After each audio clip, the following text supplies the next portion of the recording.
श्री गणेशाय नमः। अथ श्री दारिद्र्यदहन शिवस्तोत्रम्।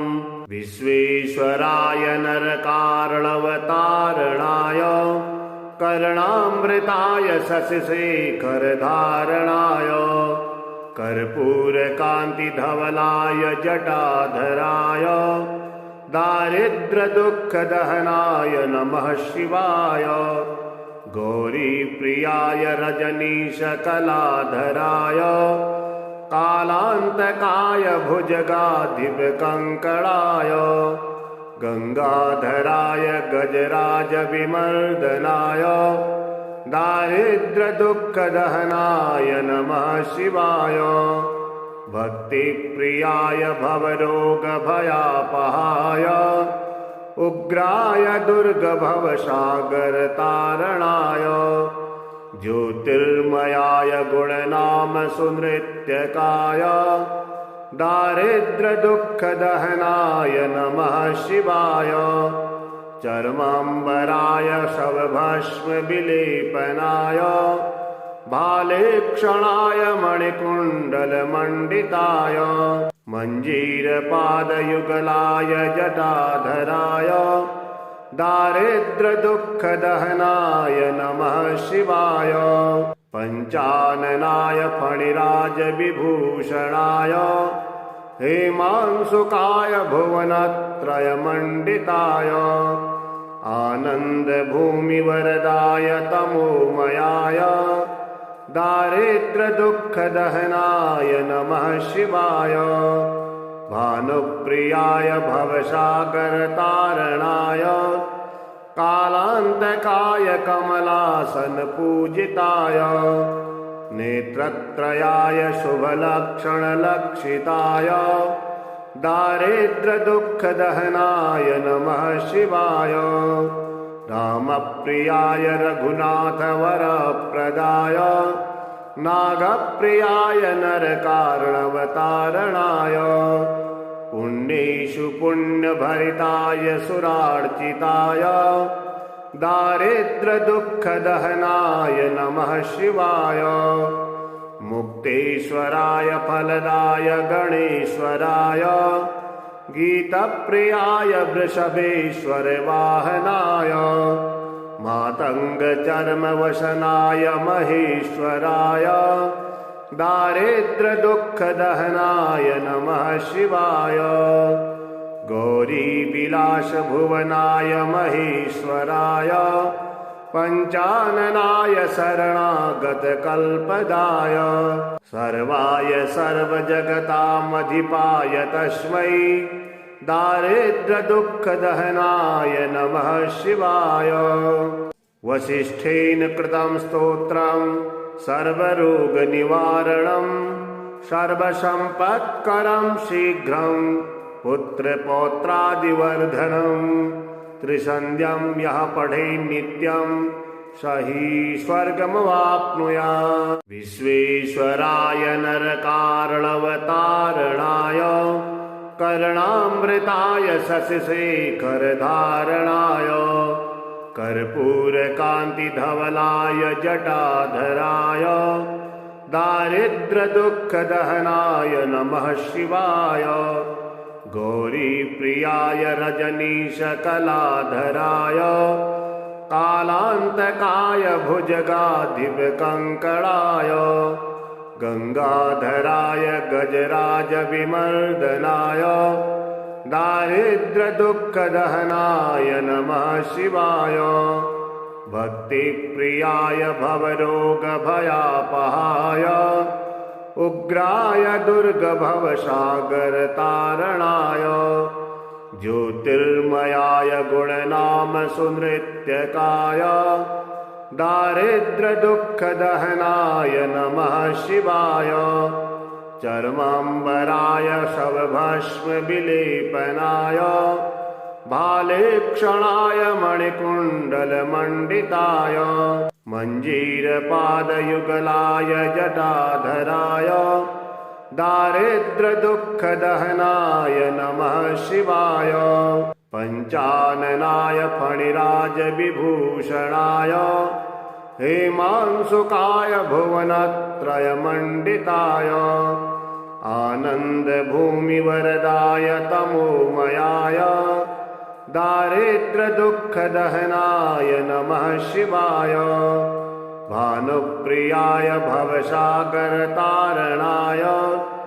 कालान्तकाय कमलासनपूजिताय नेत्रत्रयाय शुभलक्षणलक्षिताय दारिद्र्यदुःखदहनाय नमः शिवाय रामप्रियाय रघुनाथवरप्रदाय नागप्रियाय नरकारणवतारणाय पुण्येषु पुण्यभरिताय सुरार्चिताय दारिद्र्यदुःखदहनाय नमः शिवाय मुक्तेश्वराय फलदाय गणेश्वराय गीतप्रियाय वृषभेश्वर वाहनाय मातङ्गचर्मवशनाय महेश्वराय दारिद्र्यदुःखदहनाय नमः शिवाय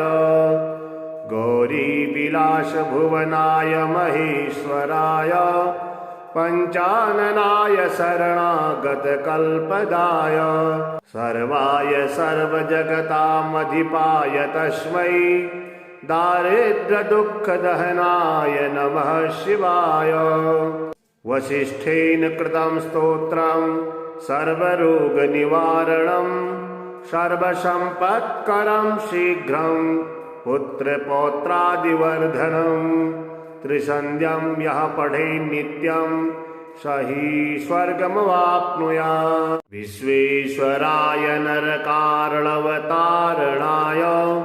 कर्णामृताय शशिशेखरधारणाय कर्पूरकान्तिधवलाय जटाधराय दारिद्र्यदुःखदहनाय नमः शिवाय गौरीप्रियाय रजनीशकलाधराय कालान्तकाय भुजगाधिपकङ्कणाय गंगाधराय गजराजविमर्दनाय दारिद्र्यदुःखदहनाय नमः शिवाय भक्तिप्रियाय भवरोगभयापहाय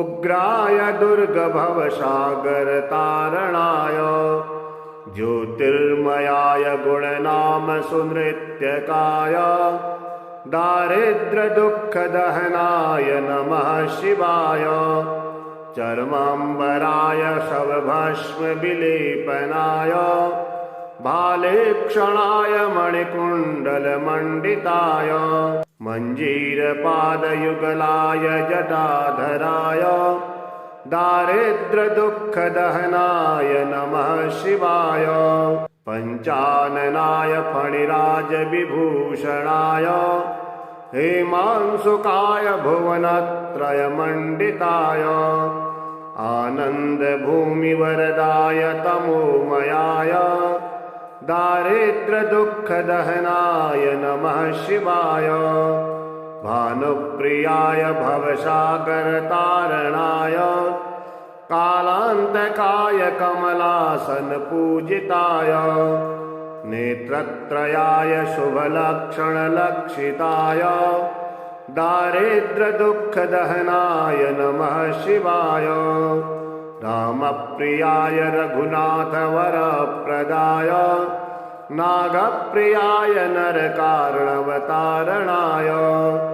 पुण्येषु पुण्यभरिताय सुरार्चिताय दारिद्र्यदुःखदहनाय नमः शिवाय मुक्तेश्वराय फलदाय गणेश्वराय गीतप्रियाय वृषभेश्वर वाहनाय मातङ्गचर्मवशनाय महेश्वराय दारिद्र्यदुःखदहनाय नमः शिवाय गौरीविलासभुवनाय महेश्वराय पञ्चाननाय शरणागतकल्पदाय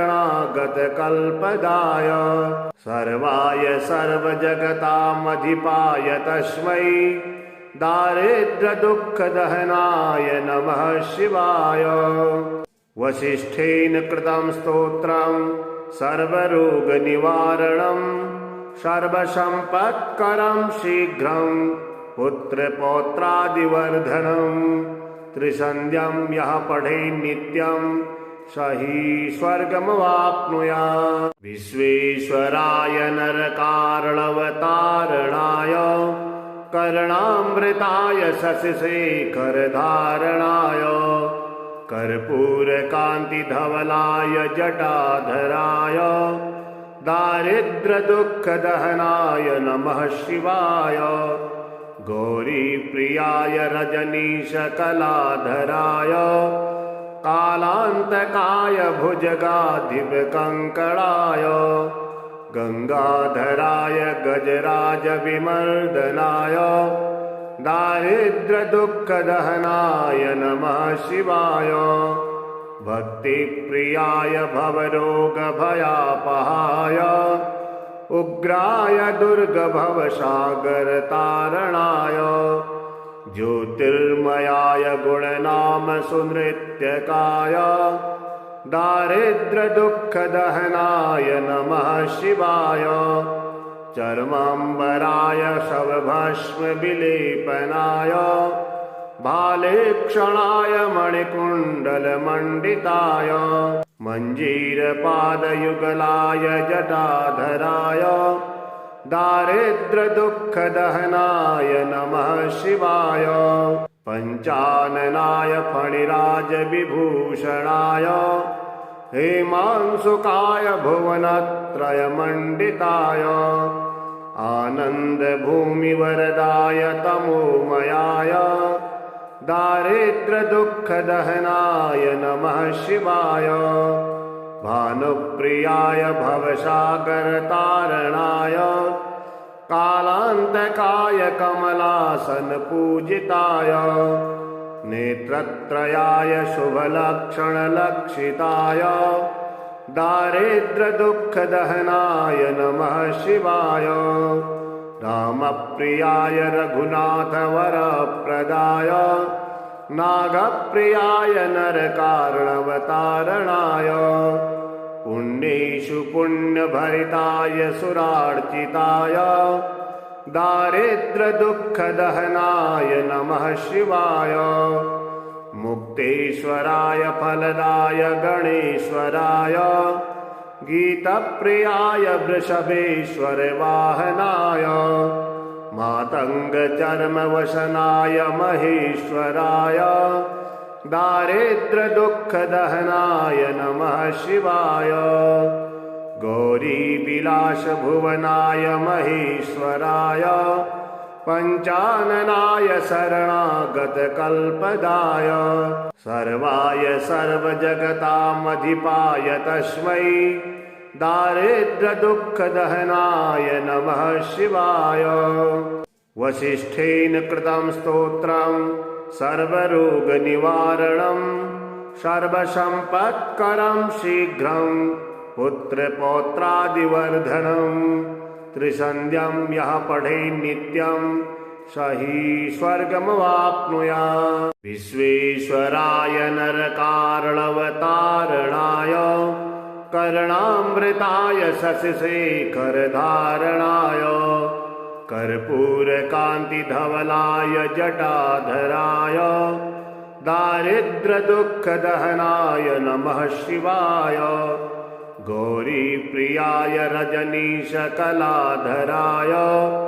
कालान्तकाय भुजगाधिपकङ्कणाय गंगाधराय गजराजविमर्दनाय दारिद्र्यदुःखदहनाय नमः शिवाय।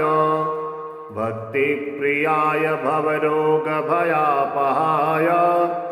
उग्राय दुर्गभवसागरतारणाय ज्योतिर्मयाय गुणनामसुनृत्यकाय दारिद्र्यदुःखदहनाय नमः शिवाय।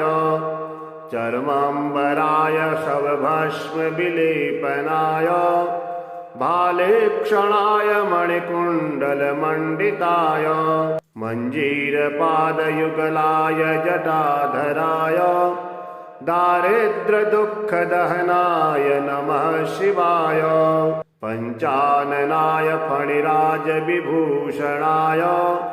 हेमांशुकाय भुवनत्रयमण्डिताय आनन्दभूमिवरदाय तमोमयाय दारिद्र्यदुःखदहनाय नमः शिवाय भानुप्रियाय भवसागरतारणाय कालान्तकाय कमलासनपूजिताय नेत्रत्रयाय शुभलक्षणलक्षिताय दारिद्र्यदुःखदहनाय नमः शिवाय रामप्रियाय रघुनाथवरप्रदाय नागप्रियाय नरकार्णवतारणाय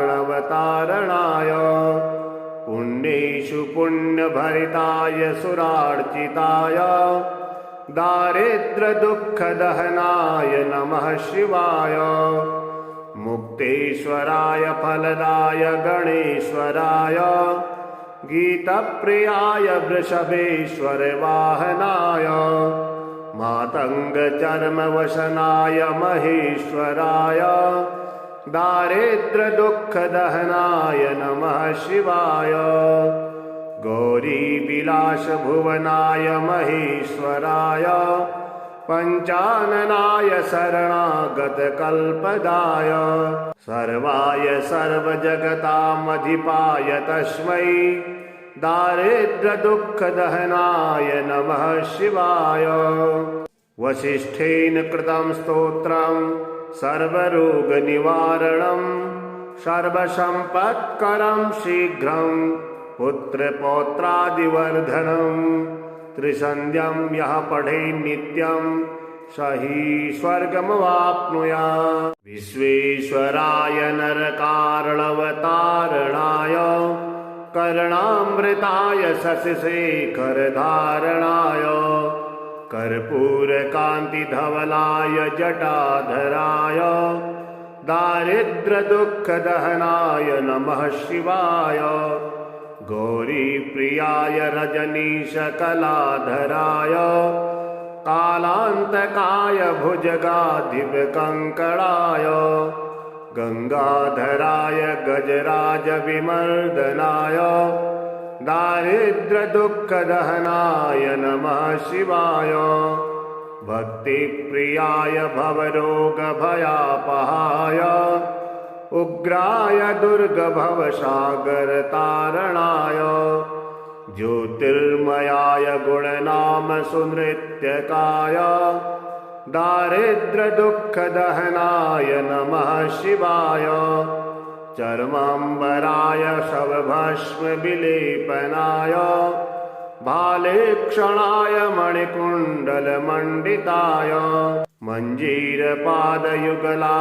जटाधराय दारिद्र्यदुःखदहनाय नमः शिवाय पञ्चाननाय फणिराजविभूषणाय हेमांशुकाय भुवनत्रयमण्डिताय आनन्दभूमिवरदाय तमोमयाय दारिद्र्यदुःखदहनाय नमः शिवाय भानुप्रियाय भवसागरतारणाय कालान्तकाय कमलासनपूजिताय नेत्रत्रयाय शुभलक्षणलक्षिताय दारिद्र्यदुःखदहनाय नमः शिवाय रामप्रियाय रघुनाथवरप्रदाय नागप्रियाय नरकार्णवतारणाय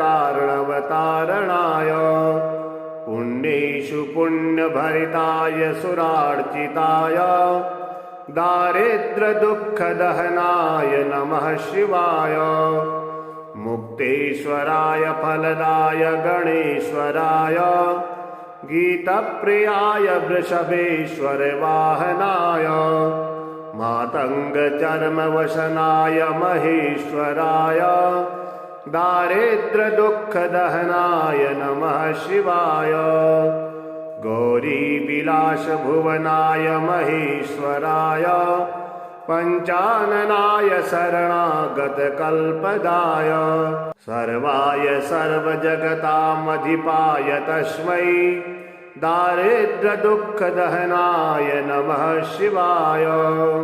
वसिष्ठेन कृतं स्तोत्रं सर्वरोगनिवारणं सर्वसम्पत्करं शीघ्रं पुत्रपौत्रादिवर्धनं त्रिसन्ध्यं यः पठेत् नित्यं स हि स्वर्गमवाप्नुयात्। विश्वेश्वराय नरकारणवतारणाय कर्णामृताय शशिशेखरधारणाय कर्पूरकान्तिधवलाय जटाधराय दारिद्र्यदुःखदहनाय नमः शिवाय। गौरीप्रियाय रजनीशकलाधराय कालान्तकाय भुजगाधिपकङ्कणाय गंगाधराय गजराजविमर्दनाय दारिद्र्यदुःखदहनाय नमः शिवाय। भक्तिप्रियाय भवरोगभयापहाय उग्राय दुर्गभवसागरतारणाय ज्योतिर्मयाय गुणनामसुनृत्यकाय दारिद्र्यदुःखदहनाय नमः शिवाय। चर्माम्बराय शवभस्मविलेपनाय भालेक्षणाय मणिकुण्डलमण्डिताय मञ्जीरपादयुगलाय जटाधराय दारिद्र्यदुःखदहनाय नमः शिवाय। पञ्चाननाय फणिराजविभूषणाय हेमांशुकाय भुवनत्रयमण्डिताय आनन्दभूमिवरदाय तमोमयाय दारिद्र्यदुःखदहनाय नमः शिवाय। भानुप्रियाय भवसागरतारणाय कालान्तकाय कमलासनपूजिताय नेत्रत्रयाय शुभलक्षणलक्षिताय दारिद्र्यदुःखदहनाय नमः शिवाय। रामप्रियाय रघुनाथवरप्रदाय नागप्रियाय नरकारणवतारणाय पुण्येषु पुण्यभरिताय सुरार्चिताय दारिद्र्यदुःखदहनाय नमः शिवाय। मुक्तेश्वराय फलदाय गणेश्वराय गीतप्रियाय वृषभेश्वर वाहनाय मातङ्गचर्मवसनाय महेश्वराय दारिद्र्यदुःखदहनाय नमः शिवाय। गौरीविलासभुवनाय महेश्वराय पञ्चाननाय शरणागतकल्पदाय सर्वाय सर्वजगतामधिपाय तस्मै दारिद्र्यदुःखदहनाय नमः शिवाय। वसिष्ठेन कृतं स्तोत्रं सर्वरोगनिवारणं सर्वसम्पत्करं शीघ्रं पुत्रपौत्रादिवर्धनं त्रिसन्ध्यं यः पठेत् नित्यं स हि स्वर्गमवाप्नुयात्। विश्वेश्वराय नरकारणवतारणाय कर्णामृताय शशिशेखरधारणाय कर्पूरकान्तिधवलाय जटाधराय दारिद्र्यदुःखदहनाय नमः शिवाय। गौरीप्रियाय रजनीशकलाधराय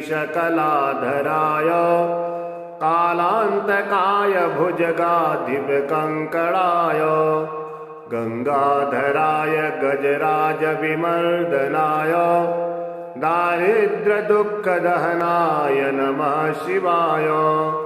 भक्तिप्रियाय भवरोगभयापहाय उग्राय दुर्गभवसागरतारणाय ज्योतिर्मयाय गुणनामसुनृत्यकाय दारिद्र्यदुःखदहनाय नमः शिवाय चर्माम्बराय शवभस्मविलेपनाय भालेक्षणाय मणिकुण्डलमण्डिताय मञ्जीरपादयुगलाय जटाधराय दारिद्र्यदुःखदहनाय नमः शिवाय पञ्चाननाय फणिराजविभूषणाय हेमांशुकाय भुवनत्रयमण्डिताय आनन्दभूमिवरदाय तमोमयाय दारिद्र्यदुःखदहनाय नमः शिवाय भानुप्रियाय भवसागरतारणाय कालान्तकाय कमलासनपूजिताय नेत्रत्रयाय शुभलक्षणलक्षिताय दारिद्र्यदुःखदहनाय नमः शिवाय रामप्रियाय रघुनाथवरप्रदाय नागप्रियाय नरकार्णवतारणाय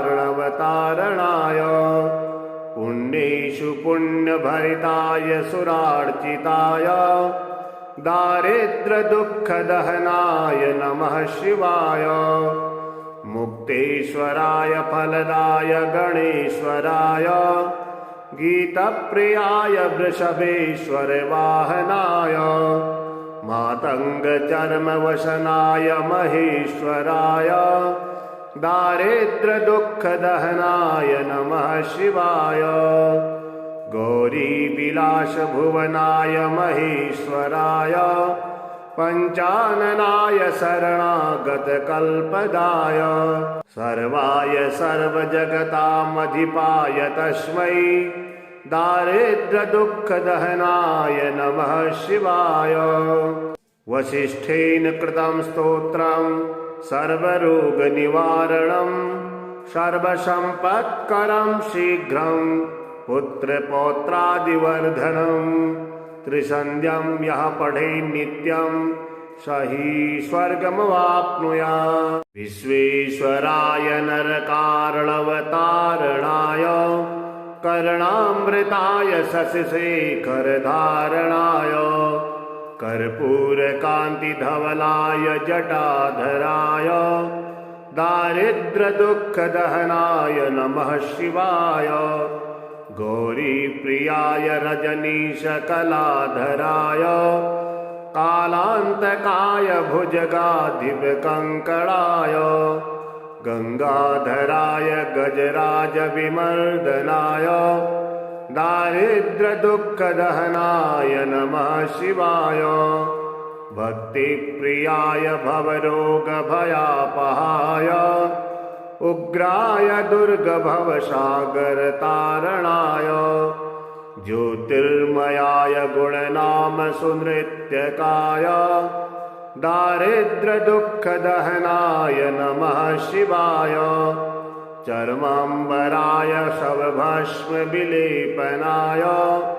भालेक्षणाय मणिकुण्डलमण्डिताय मञ्जीरपादयुगलाय जटाधराय दारिद्र्यदुःखदहनाय नमः शिवाय पञ्चाननाय फणिराजविभूषणाय हेमांशुकाय भुवनत्रयमण्डिताय आनन्दभूमिवरदाय तमोमयाय दारिद्र्यदुःखदहनाय नमः शिवाय भानुप्रियाय भवसागरतारणाय कालान्तकाय कमलासनपूजिताय नेत्रत्रयाय शुभलक्षणलक्षिताय दारिद्र्यदुःखदहनाय नमः शिवाय रामप्रियाय रघुनाथवरप्रदाय नागप्रियाय नरकार्णवतारणाय पुण्येषु पुण्यभरिताय सुरार्चिताय दारिद्र्यदुःखदहनाय नमः शिवाय मुक्तेश्वराय फलदाय गणेश्वराय गीतप्रियाय वृषभेश्वरवाहनाय मातङ्गचर्मवशनाय महेश्वराय दारिद्र्यदुःखदहनाय नमः शिवाय गौरीविलासभुवनाय महेश्वराय पञ्चाननाय शरणागतकल्पदाय सर्वाय सर्वजगतामधिपाय तस्मै दारिद्र्यदुःखदहनाय नमः शिवाय वसिष्ठेन कृतं स्तोत्रं सर्वरोगनिवारणं सर्वसम्पत्करं शीघ्रं पुत्रपौत्रादिवर्धनं त्रिसन्ध्यं यः पठेत् नित्यं स हि स्वर्गमवाप्नुयात्। विश्वेश्वराय नरकारणवतारणाय कर्णामृताय शशिशेखरधारणाय कर्पूरकान्तिधवलाय जटाधराय दारिद्र्यदुःखदहनाय नमः शिवाय गौरीप्रियाय रजनीशकलाधराय कालान्तकाय भुजगाधिपकङ्कणाय गंगाधराय गजराजविमर्दनाय दारिद्र्यदुःखदहनाय नमः शिवाय भक्तिप्रियाय भवरोगभयापहाय उग्राय दुर्गभवसागरतारणाय ज्योतिर्मयाय गुणनामसुनृत्यकाय दारिद्र्यदुःखदहनाय नमः शिवाय चर्माम्बराय शवभस्मविलेपनाय भालेक्षणाय मणिकुण्डलमण्डिताय मञ्जीरपादयुगलाय जटाधराय दारिद्र्यदुःखदहनाय नमः शिवाय पञ्चाननाय फणिराजविभूषणाय हेमांशुकाय भुवनत्रयमण्डिताय आनन्दभूमिवरदाय तमोमयाय दारिद्र्यदुःखदहनाय नमः शिवाय भानुप्रियाय भवसागरतारणाय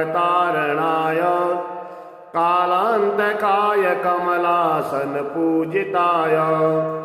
नेत्रत्रयाय शुभलक्षणलक्षिताय दारिद्र्यदुःखदहनाय नमः शिवाय रामप्रियाय रघुनाथवरप्रदाय नागप्रियाय नरकारणवतारणाय पुण्येषु पुण्यभरिताय सुरार्चिताय दारिद्र्यदुःखदहनाय नमः शिवाय मुक्तेश्वराय फलदाय गणेश्वराय गीतप्रियाय वृषभेश्वरवाहनाय मातङ्गचर्मवशनाय महेश्वराय दारिद्र्यदुःखदहनाय नमः शिवाय गौरीविलासभुवनाय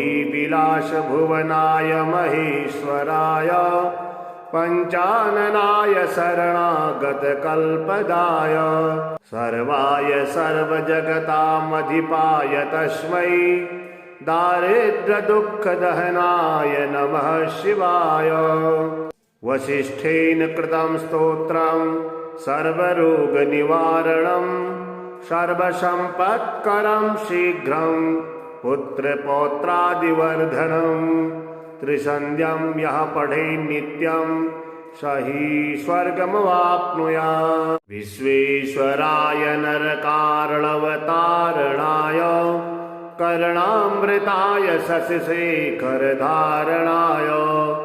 कर्पूरकान्तिधवलाय जटाधराय दारिद्र्यदुःखदहनाय नमः शिवाय गौरीप्रियाय रजनीशकलाधराय कालान्तकाय भुजगाधिपकङ्कणाय गंगाधराय गजराजविमर्दनाय दारिद्र्यदुःखदहनाय नमः शिवाय भक्तिप्रियाय भवरोगभयापहाय उग्राय दुर्गभवसागरतारणाय ज्योतिर्मयाय गुणनामसुनृत्यकाय दारिद्र्यदुःखदहनाय नमः शिवाय चर्माम्बराय शवभस्मविलेपनाय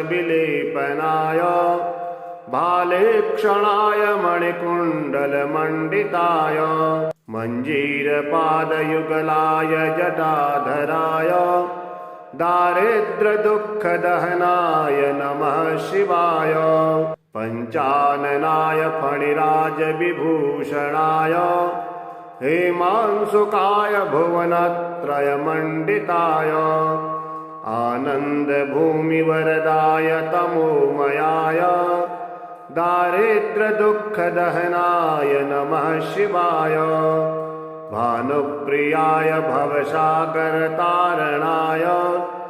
कालान्तकाय कमलासनपूजिताय नेत्रत्रयाय शुभलक्षणलक्षिताय दारिद्र्यदुःखदहनाय नमः शिवाय रामप्रियाय रघुनाथवरप्रदाय नागप्रियाय नरकार्णवतारणाय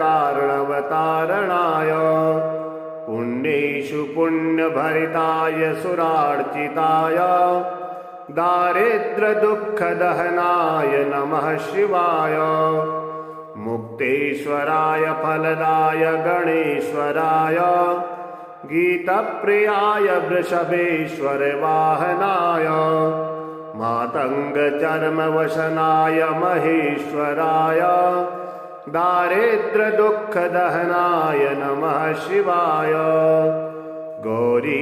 गौरीविलासभुवनाय महेश्वराय पञ्चाननाय शरणागतकल्पदाय सर्वाय सर्वजगतामधिपाय तस्मै दारिद्र्यदुःखदहनाय नमः शिवाय वसिष्ठेन कृतं स्तोत्रं सर्वरोगनिवारणं सर्वसम्पत्करं शीघ्रं पुत्रपौत्रादिवर्धनं त्रिसन्ध्यं यः पठेत् नित्यं स हि स्वर्गमवाप्नुयात्। विश्वेश्वराय नरकार्णवतारणाय कर्णामृताय शशिशेखरधारणाय कर्पूरकान्तिधवलाय जटाधराय दारिद्र्यदुःखदहनाय नमः शिवाय गौरीप्रियाय रजनीशकलाधराय कालान्तकाय भुजगाधिपकङ्कणाय गंगाधराय गजराजविमर्दनाय दारिद्र्यदुःखदहनाय नमः शिवाय भक्तिप्रियाय भवरोगभयापहाय उग्राय दुर्गभवसागरतारणाय ज्योतिर्मयाय गुणनामसुनृत्यकाय दारिद्र्यदुःखदहनाय नमः शिवाय चर्माम्बराय शवभस्मविलेपनाय भालेक्षणाय मणिकुण्डलमण्डिताय मञ्जीरपादयुगलाय जटाधराय दारिद्र्यदुःखदहनाय नमः शिवाय पञ्चाननाय फणिराजविभूषणाय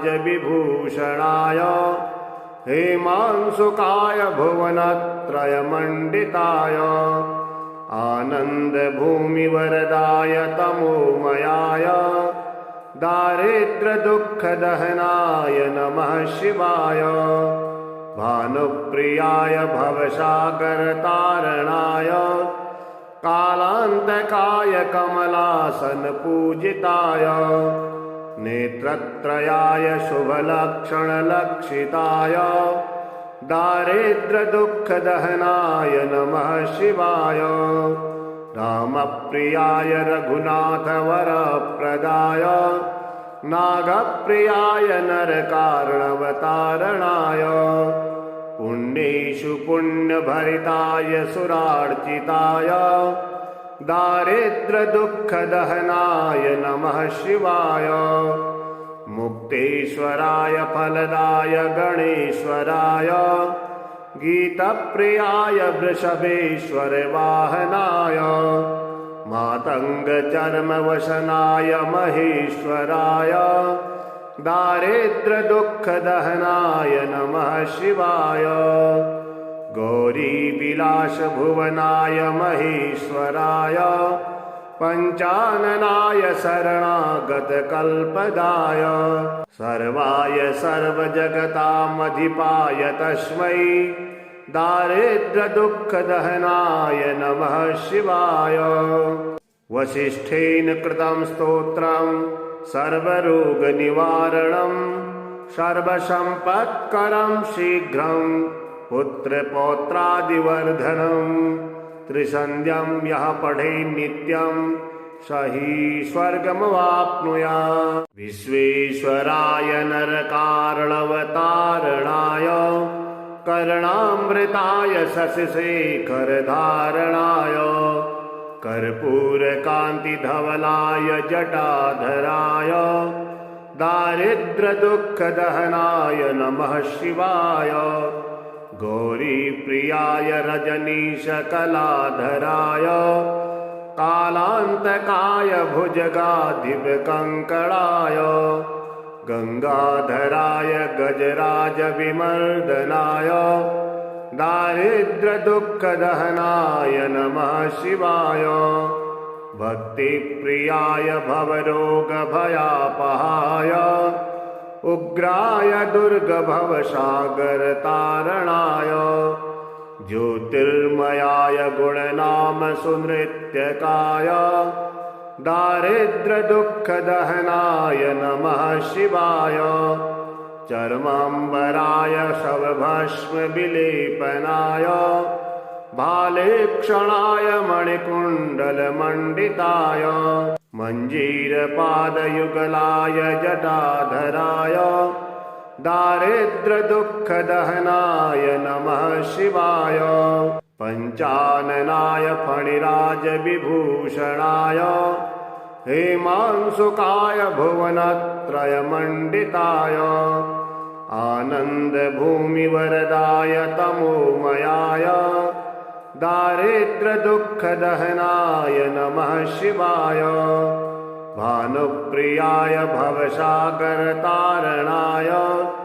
कालान्तकाय कमलासनपूजिताय नेत्रत्रयाय शुभलक्षणलक्षिताय दारिद्र्यदुःखदहनाय नमः शिवाय। रामप्रियाय रघुनाथवरप्रदाय नागप्रियाय नरकार्णवतारणाय पुण्येषु पुण्यभरिताय सुरार्चिताय दारिद्र्यदुःखदहनाय नमः शिवाय। मुक्तेश्वराय फलदाय गणेश्वराय गीतप्रियाय वृषभेश्वर वाहनाय मातङ्गचर्मवशनाय महेश्वराय दारिद्र्यदुःखदहनाय नमः शिवाय। गौरीविलासभुवनाय महेश्वराय पञ्चाननाय शरणागतकल्पदाय सर्वाय सर्वजगतामधिपाय तस्मै दारिद्र्यदुःखदहनाय नमः शिवाय। वसिष्ठेन कृतं स्तोत्रं सर्वरोगनिवारणं सर्वसम्पत्करं शीघ्रं पुत्रपौत्रादिवर्धनं त्रिसन्ध्यं यः पठेत् नित्यं स हि स्वर्गमवाप्नुयात्।